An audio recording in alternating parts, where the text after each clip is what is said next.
আসসালামু আলাইকুম। কাছে কিংবা দূরে, দেশ এবং দেশের বাইরে যে যেখান থেকে আমার ভিডিওটি দেখছেন, আশা করি সকলে আল্লাহর রহমতে ভালো আছেন। আলহামদুলিল্লাহ, আমিও ভালো আছি। এখন আমি সহজ পদ্ধতিতে আপনাদেরকে খিচুড়ি রান্না করে দেখাবো। আমি এখানে 750 গ্রাম চিনি গুঁড়া পোলাও চাল নিয়েছি এবং 250 গ্রাম মুগের ডাল ও মসুরের ডাল নিয়েছি। এগুলো একত্র করে ধুয়ে পরিষ্কার করেছি। এখন আমি রান্না করার হাঁড়িতে পরিমাণ মতো সয়াবিন তেল দিয়েছি। তেল গরম হওয়ার পর এর ভিতরে কয়েকটি তেজপাতা, দারচিনি, এলাচ, কাঁচামরিচ ও পরিমাণ মতো পেঁয়াজ দিয়ে নাড়তেছি। কিছুক্ষণ নাড়াচাড়া করার পর এর ভিতর পরিমাণ মতো আদা বাটা, পরিমাণ মতো পেঁয়াজ বাটা ও পরিমাণ মতো জিরা বাটা দিয়ে আবার নাড়তেছি। মশলাগুলো কষানো হয়ে গেলে এর ভিতরে ধুয়ে রাখা মিশ্রিত পোলাও চাল ও ডালগুলো দিয়ে এখন নাড়াচাড়া করে মশলার সাথে মিশিয়ে দিচ্ছি। এখন আবার পরিমাণ মতো হলুদের গুঁড়া ও লবণ দিয়ে আবারও মিশিয়ে নিচ্ছি।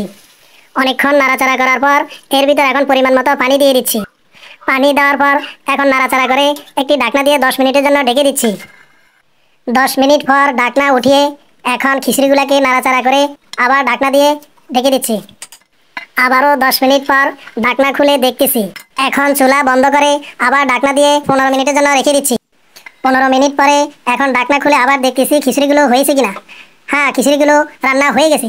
কি চমৎকার ঝরঝরে হয়েছে। খিচুড়ির সাথে খাওয়ার জন্য খাসির গোস্ত রান্না করেছি। খাসির গোস্ত রান্না হয়ে গেছে। এখন খাওয়ার জন্য প্লেটে পরিবেশন করছি।